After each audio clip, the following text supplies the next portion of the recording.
حالات کے مارے درویش شاعر ساغر صدیقی 19 جولائی 1974 کی صبح مونی روڈ پر ایک سکول کی دیوار کے ساتھ فٹ پاتھ پر مردہ پائے گئے تھے۔ ساغر کی زندگی جتنی گمنام اور خاموش تھی اتنی ہی خاموش موت بھی انہیں نصیب ہوئی۔ ساغر کا شمار اردو زبان کے ان چند شاعروں میں ہوتا ہے جن کے شعر تو لوگوں کو یاد ہیں لیکن ان شعروں کے خالق کو لوگ نہیں جانتے۔ ساغر کی اپنی زندگی کی کہانی بھی ایک بھلا دیے گئے شخص کی کہانی ہے، یہاں تک کہ اس نے خود اپنی زندگی کا ایک بڑا حصہ خود فراموشی کے عالم میں بسر کیا۔ اردو زبان کو لطافت بخشنے والے اس شخص کا یہ شعر آج بھی لوگوں کے دلوں میں زندہ ہے۔ بھولی ہوئی سطحوں میں مجھے یاد کیجئے، تم سے کہیں ملا ہوں مجھے یاد کیجئے، منزل نہیں ہوں خضر نہیں رہزن نہیں، منزل کا راستہ ہوں مجھے یاد کیجئے۔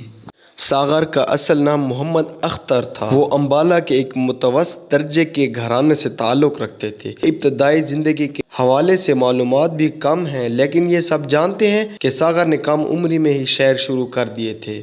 شاعری کے ابتدائی دور میں انہوں نے ناصر حجازی کے تخلص سے لکھا، بعد میں ساغر صدیقی کے نام سے خود کو منوایا۔ ساغر نے 16 سال کی عمر میں باقاعدہ طور پر مشاعروں میں حصہ لینا شروع کر دیا تھا۔ وہ جلندھر، لدھیانہ اور گردوارہ منعقد ہونے والے مشاعروں میں حصہ لیتے تھے۔ ساغر کی آواز میں بلاغ کا سوز تھا اور وہ اپنے اشعار ترنم سے گاتے تھے۔ ساغر کی اصل شہرت 1944 میں ہوئی جب امرتسر میں ہونے والے ایک بڑے مشاعرے میں انہوں نے حصہ لیا۔ اس شب انہوں نے صحیح معنوں میں مشاعرہ لوٹ لیا۔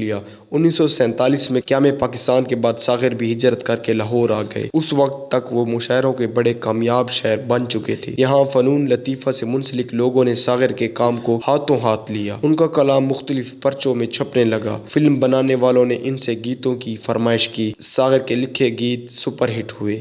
اسی عروج میں ساغر کی ذاتی زندگی کا زوال شروع ہوا۔ وہ شدید ڈپریشن کا شکار ہوئے اور پھر سخت مالی بدحالی کا شکار ہو گئے۔ اسی دوران ان میں منشیات کی لت پڑ گئی جو ان کی موت کی وجہ بنی۔ کچھ حال کے اندھے ساتھی تھے، کچھ ماضی کے عیار سجن، احباب کی چاہت کیا کہیے، کچھ یاد رہی کچھ بھول گئے۔ غربت اور نشے کی لت نے ساغر کو کہیں کا نہیں چھوڑا لیکن اس دور میں بھی ان کی شاعری کمال کی تھی۔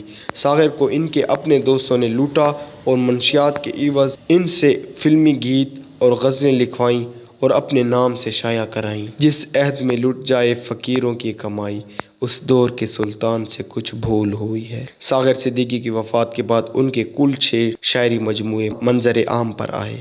درویش شاعر ساغر صدیقی کی آخری آرامگاہ لاہور کے میانی صاحب قبرستان میں ہے۔ محفلیں لٹ گئیں، جذبات نے دم توڑ دیا، ساز خاموش ہیں، نغمات نے دم توڑ دیا۔